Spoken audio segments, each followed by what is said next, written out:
Gotta hand it to Connor Bedard. Can't deny his play during this year's World Juniors has a lot of people's attention. Oh, the Habs seem to have re-entered the chat.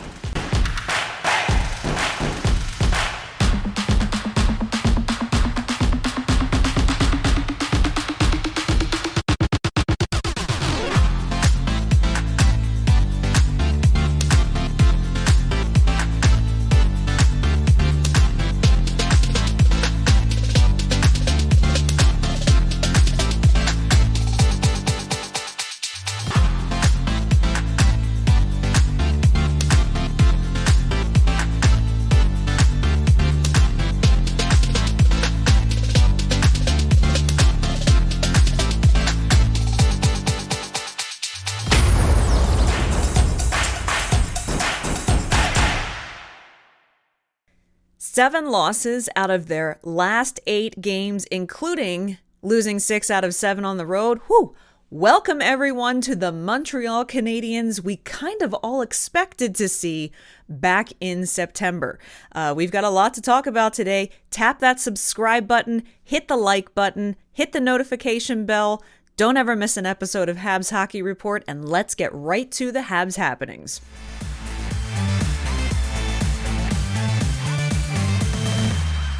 We are going to hit on 3 hot topics coming up here in this segment. But first, before we do that, let me throw a feedback form question at you.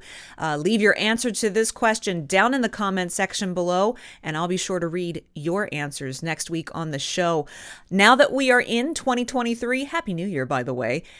What do you believe should be the number 1 goal for the Montreal Canadiens for the remainder of this season, the 2022-23 season? And now to those 3 hot topics. Let's first start with Brendan Gallagher. Brendan Gallagher is one of those guys who, at the beginning of the season, it was a question as to whether or not he would be the one over the summer to be honored to wear the C for the Montreal Canadiens. That honor went to Nick Suzuki, Brendan Gallagher wearing the A. We also know that Brendan Gallagher has one of the biggest contracts on the Montreal Canadiens roster right now, and this guy cannot stay healthy. He's out with an injury yet again. He's only been back for, I can count on one hand the amount of games that he's been back for since suffering his last injury this season.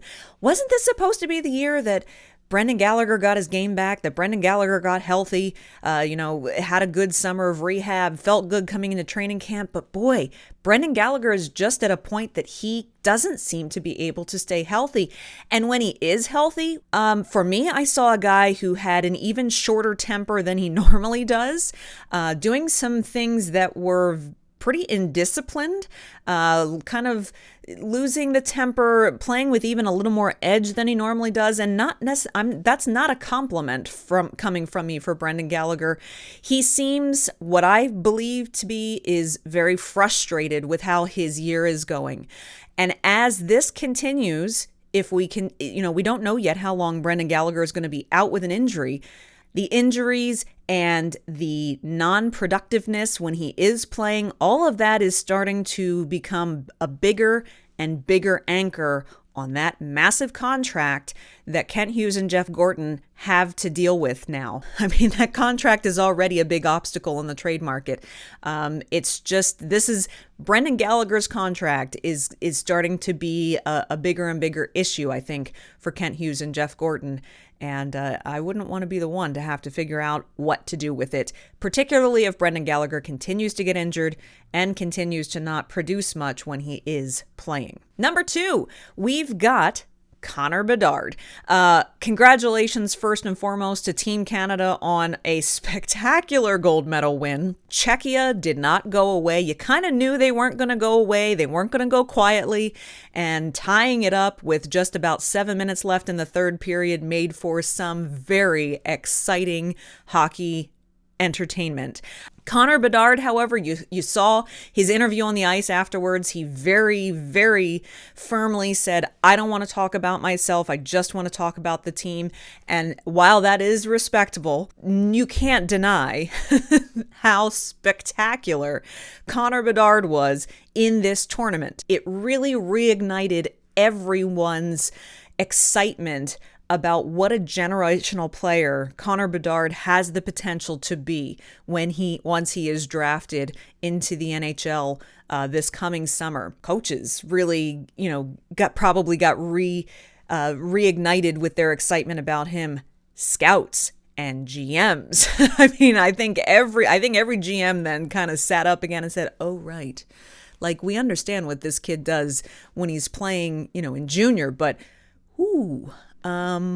yeah, this is an exciting young man who has got a lot of tools in his back pocket."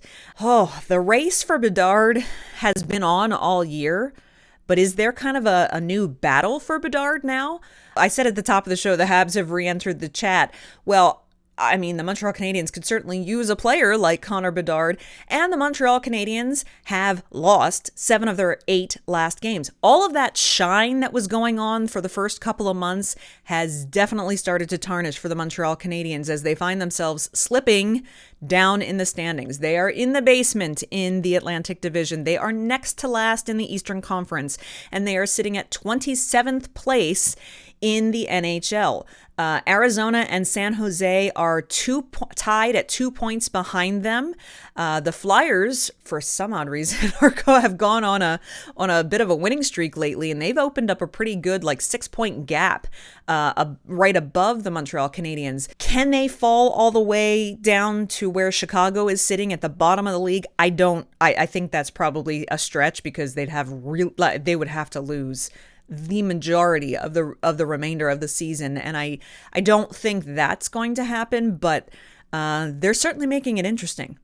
If they continue to lose the way that they've been losing, the draft lottery is going to start to get interesting for the Montreal Canadiens and their fans. Kind of going along with that is the fact that the Canadiens have been performing so poorly over the last couple of weeks, which brings us to topic number 3, and that is the coaching plateau that has happened with the Montreal Canadiens. Problems don't seem to be getting fixed. They've gone out on the road and they looked terrible pretty much the entire time. They come home and they play against the Rangers and they looked terrible. Marty St. Louis has been asked time and time again over the last couple of weeks, what is the problem? What is the solution? What needs to be fixed?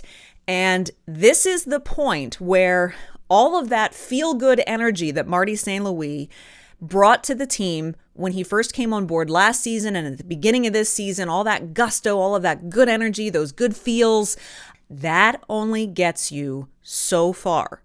At some point as a coach, you have to be able to transition to the analytical side of the game, the X's and O's side of the game, and be able to identify problems and analyze them into proper solutions and deploy your team and the rest of your coaching staff in a way that you're going to be able to correct those issues, both between games and in game. I think we're starting to see Marty St. Louis' first real big learning curve setting in because, let's face it, he's a new coach, not just in the NHL, but he's a new coach to pro hockey. And it takes a different skill set as a coach to be able to coach through adversity. And so I think we're starting to see where a little bit of that weakness is behind the bench of how green the majority of that coaching staff is, because we're seeing that the Canadiens' product on the ice is not recovering and fixing itself the way that perhaps a more experienced set of coaches behind the bench would be able to do. Will Marty St. Louis and his coaching staff be able to adapt, and will they be able to learn? It will be fascinating to see if things can kick into a different gear for Marty St. Louis and his coaching staff in the second half of the season. For this week's Rocket Booster, where we talk about the Laval Rocket, get you up to speed, again, we have 3 quick topics that we want to hit on. First and foremost is a win streak for the Laval Rocket. Yes, you heard me correctly, a win streak. The Laval Rocket have won 3 games in a row, and that might not sound like a lot, but it is a big accomplishment for this team this season, who has definitely struggled all season long. Won their first of 2 games this week against the Manitoba Moose. It helps that the Moose are currently without Chaz Lucius and Brad Lambert, as they are over participating in the World Juniors. Don't know that they will get back to Manitoba in time for Friday night's game for Laval. So Laval would be best served to take advantage of that and look to extend that streak to maybe 4 wins. Who knows? But good news for once from Laval. Secondly, Cayden Primeau is finally healthy again. He finally returned to playing status this past week. He started skating last Friday a week ago and dressed for his first game on Wednesday night. Here's the kicker. He didn't start. He backed up Kevin Poulin. Kevin Poulin has been the goaltender who has predominantly backstopped the Laval Rocket during this little bit of a win streak that they've been on, and JF Uhl chose to remain with the veteran goaltender instead of putting the young goaltending prospect into the net for the first time in a month. Last but not least, some of the prospects are starting to shine as well for the Laval Rocket in this win streak. Jesse Ylönen has been performing quite well, but it was Rafael Harvey-Pinard's night on Wednesday night with his hat trick that helped to lead the Rocket to that victory over Manitoba. So a big congratulations to Rafael Harvey-Pinard as he finally finds that scoring groove again that he was kind of missing at the beginning of the season.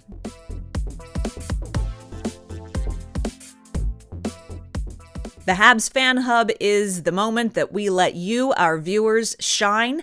It's where I read some, whether they're good, bad, or indifferent, I read your answers to each week's weekly feedback forum question. Before we get to that, here's the question to put to you this week that I'd love for you to answer down in the comment section below. For the remainder of this hockey season till April, what should the number one goal be for the Montreal Canadiens organization?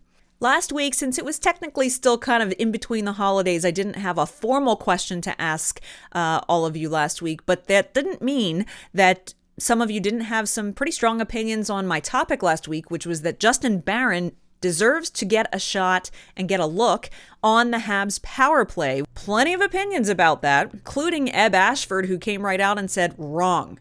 When looking at defensemen on the power play, what counts for them the most is playmaking assists, not a handful of goals that even good offensive defensemen manage to score. He has 9 assists in 25 games, which isn't all that great at the AHL level.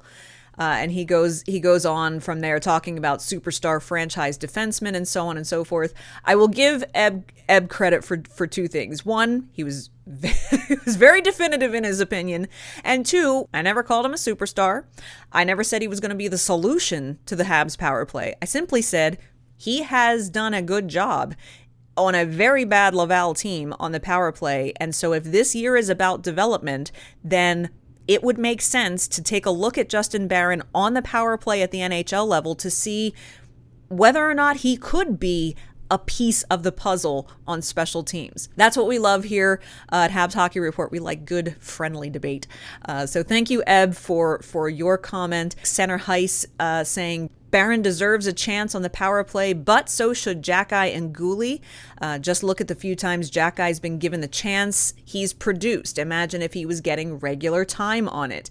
We do know that unfortunately Guhle is out with injury right now. Thanks for your comment. Ursa Major also says, agreed. Look what happened with Xhekaj on the power play point, a goal and an assist. Put Barron and or Guhle there, give them the experience there to develop. This 5-forward power play is nonsense. It doesn't work for this team. Caulfield's getting cut off and the pretty plays aren't connecting. They need point shots getting through and ugly rebound goals. I agree with you there as well. You got to get into the dirty areas to score goals. And this power play is trying to have a little bit too much finesse and it's not working. So thank you, Ursa Major, for your response as well. I can't wait to hear all of your responses to this week's feedback forum question. And you can bet next week we are going to have plenty more Habs topics to dive into right here on Habs Hockey Report.